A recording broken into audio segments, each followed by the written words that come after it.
আসসালামু আলাইকুম, welcome back to my channel Chandni's kitchen. আজকের পর্বে আপনাদের সাথে শেয়ার করব কিভাবে ডিম ভুনা খুব সহজেই করা যায় একদম অল্প সময়ে। লাঞ্চ বা ডিনারে কিন্তু আপনারা ঝটপট এই রেসিপিটি রাখতে পারেন। হঠাৎ বাসায় মেহমান চলে আসলে আপনারা কিন্তু ঝটপট এই রেসিপিটি বানাতে পারবেন, বা বাসায় যে খাবারটি কমপ্লিট করেছেন সেটা খেতে ইচ্ছে করতেছে না, তখনও কিন্তু আপনারা খুব তাড়াতাড়ি এই রেসিপিটি বানাতে পারবেন। আশা করি আপনাদের অনেক ভালো লাগবে। একটা লাইক দিয়ে দেখতে থাকুন। প্রথমে আমি ডিম নিয়ে নিয়েছি, খুব ভালোভাবে ধুয়ে নিয়েছি। অবশ্যই এই জিনিসটা মাথায় রাখবেন, সিদ্ধ করার আগে ডিমগুলো খুব ভালোভাবে ধুয়ে নেবেন।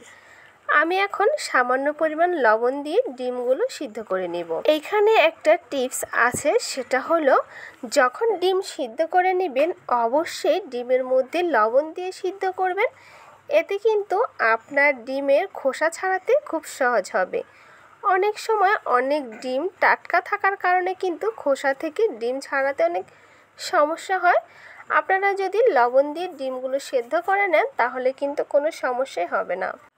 ডিম থেকে খোসাগুলো খুব ভালোভাবে ছাড়িয়ে নিয়েছি। এখন ডিমের এক টুকরা খোসা দিয়ে আমি কিন্তু ডিমের গায়ে দাগ কেটে দিচ্ছি। আপনারা চাইলে ছুরির সাহায্যে কিন্তু এটা করতে পারেন। তো আমার দাগ কাটা হয়ে গিয়েছে। এখন আমি সামান্য পরিমাণ লবণ, সামান্য পরিমাণ হলুদের গুঁড়া আর সামান্য পরিমাণ মরিচের গুঁড়া দিয়ে খুব ভালোভাবে মেখে নেব। তো এখন আমি কড়াইয়ের মধ্যে দিয়ে দিলাম সামান্য পরিমাণ তেল। এখন দিয়ে দিচ্ছি ডিমগুলো খুব ভালোভাবে আমি ভেজে নেব।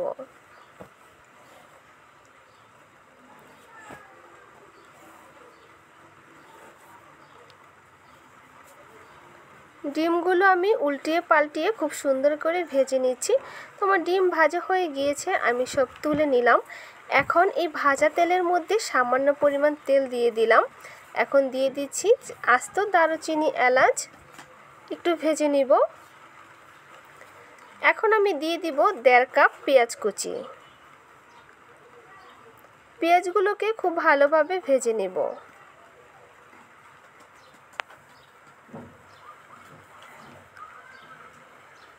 পেঁয়াজগুলো ভাজা হয়ে গিয়েছে। এখন আমি দিয়ে দিব 2 টেবিল চামচ আদা রসুন বাটা। আমি আদা রসুন একসাথে পেস্ট করে নিয়েছি, তাই কিন্তু একসাথে দিয়ে দিলাম। এখন আমি দিয়ে দিব স্বাদ মতো লবণ, 1 টেবিল চামচ জিরার গুঁড়া, 1/2 টেবিল চামচ ধনিয়া গুঁড়া, 2 টেবিল চামচ মরিচের গুঁড়া আর 1.5 টেবিল চামচ হলুদের গুঁড়া।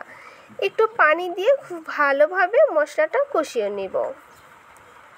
মশলা যত ভালোভাবে কষাবেন আপনার রেসিপির স্বাদ তত বেড়ে যাবে। আমার মশলা খুব ভালোভাবে কষানো হয়ে গিয়েছে। এখন আমি দিয়ে দিলাম ভেজে রাখা ডিমগুলো আমি খুব ভালোভাবে মশলার সাথে মিশিয়ে নিয়েছি। এখন আমি দিয়ে দিচ্ছি পরিমাণ মতো পানি দিয়ে আমি খুব ভালোভাবে নেড়ে চেড়ে দিচ্ছি। এখন দিয়ে দিব কিছুটা আস্ত কাঁচামরিচ। আপনারা যারা ঝাল খেতে বেশি পছন্দ করেন তারা কিন্তু কাঁচামরিচ মাঝখান দিয়ে কেটে দিতে পারেন।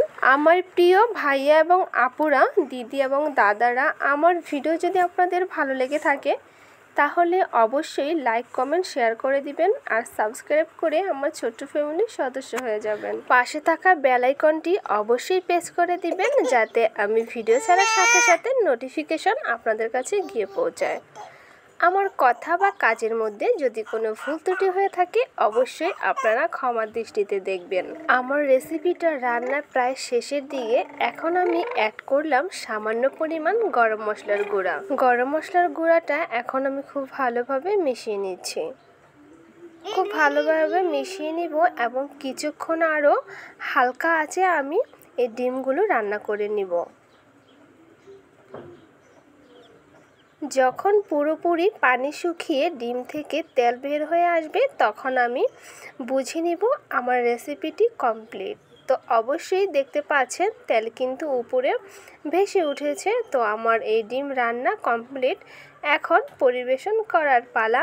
আমি আপনাদের পরিবেশন করে দেখাচ্ছি কত সুন্দর, লোভনীয় আর কত সুন্দর কালার হয়েছে এই রেসিপিটির। অবশ্যই আপনারা একবার হলো ট্রাই করে দেখবেন। চটজলদি আপনারা এই রেসিপিটি কিন্তু বানিয়ে নিতে পারবেন। খুব অল্প সময় অল্প মশলায় কিন্তু এই মজাদার রেসিপিটা আপনারা বানাতে পারবেন। তো আশা করি আপনাদের অনেক ভালো লেগেছে। তো আজকের মতো এইখানেই বিদায়, দেখা হবে নতুন কোনো ভিডিও নিয়ে। সে পর্যন্ত সবাই ভালো থাকবেন। আসসালামু আলাইকুম।